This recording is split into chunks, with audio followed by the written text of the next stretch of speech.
Anyway, good morning everyone. तो एक situation आई हुई थी सामने। X student of mine she told me about Rumi, और वो उसकी लॉन्ग टर्म फ्रेंड है। बात यह है कि इसकी जो लॉन्ग टर्म फ्रेंड है उसका किसी से कुछ तो भी टेक्सटिंग के थ्रू बातचीत हुई, किसी रैंडम बंदे से, विच लिव्स इन सिटी, दूर की किसी सिटी में रहता है वो। And as per the description वो बंदा जो है बहुत ही एक्स्ट्राऑर्डिनरी लेवल पे है, और this girl is following for that person.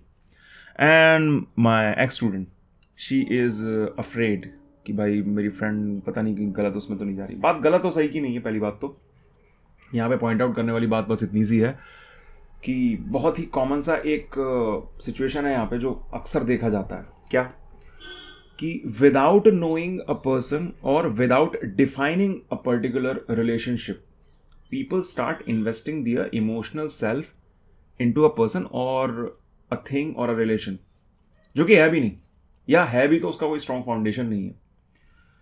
ऐसा कितनी बार आपने देखा होगा कि कोई रैंडम किसी नए क्लास में आप गए, या आपका bunch of guys and girls गया, एंड देन वहाँ पे जैसे गर्ल्स का ग्रुप है और कोई एक बंदा मिला बड़ा ही एक्स्ट्रॉर्डनरी लेवल पे फोड़ रहा है, वो बहुत ही कैची पर्सनैलिटी उसकी, या लड़कों के केस में नए सेक्शन से आप मिले, या नए कॉलेज में आप गए, या नए कोचिंग इंस्टीट्यूट में गए, नए वर्क प्लेस में गए आप, है ना। वहाँ पे कोई बिल्कुल एक्स्ट्रा ऑर्डिनरीली लेवल पे आउटर ब्यूटी से ब्लेस्ड कोई लड़की है, भाई साहब, every one will start to have such sort of attraction towards that girl. समझ रहे हो आप इस चीज़ को? प्रॉब्लम पता है कहाँ पे आती है? जब विदाउट डिफाइनिंग योर रिलेशनशिप और without without having a proper क्या बोलेंगे foundation, people start investing in that person their own emotional self। यहाँ प्रॉब्लम आती है। और इस केस में भी जो मेरे को लगा कि भाई आप जब तक किसी को अच्छे से जानोगे नहीं मिल के, देखो in a virtual world everyone will present their best self to you. बहुत ही कॉमन सी बात है, जनरल सी बात है। अभी मेरे मुंह से एक भी कस वर्ड नहीं निकला है, इसका नहीं तो नहीं कि मैं गालियाँ नहीं देता हूँ, बहुत कॉमन सी चीज़ है। बट द थिंग इज़ कि जब भी कभी कोई अपने आप को ऑनलाइन या किसी फिल्टर के थ्रू दिखाएगा, ये जो मोबाइल का स्क्रीन हो गया या वर्चुअल कॉलिंग हो गई, ये एक फिल्टर की तरह काम कर रहा है। You can channel out your extreme emotions और एक्सट्रीम सेल्फ, है ना। तो ऐसे वर्चुअल रिलेशनशिप्स में या ऐसी वर्चुअल चीज़ों में आप किसी से कुछ भी बिल्ड करोगे तो डेफिनेटली वो किसी फिल्टर के थ्रू हो रहा है। तो आदमी के ट्रू सेल्फ को बहुत मुश्किल है कि आप जज कर पाओ या जान पाओ, है ना।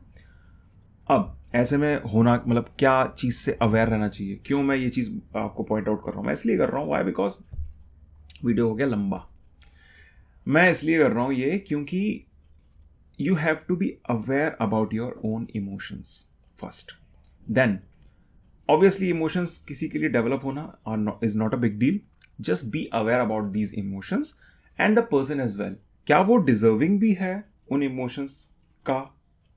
और जो इमोशनल सेल्फ आप इन्वेस्ट कर रहे हो किसी पर्सन में, क्या उसका कोई स्ट्रॉन्ग फाउंडेशन है?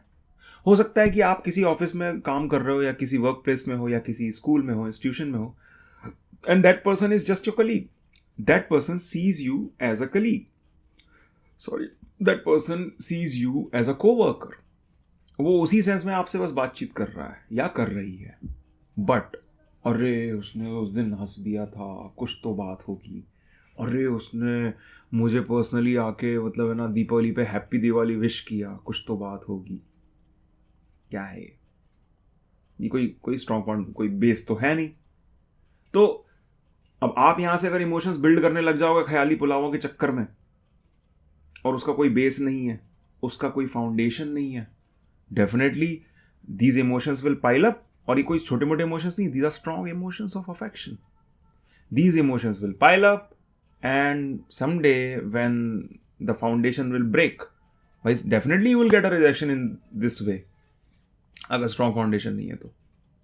इन नियर फ्यूचर और in the longer run, eventually you will and up hurting yourself under the pile of your own emotions.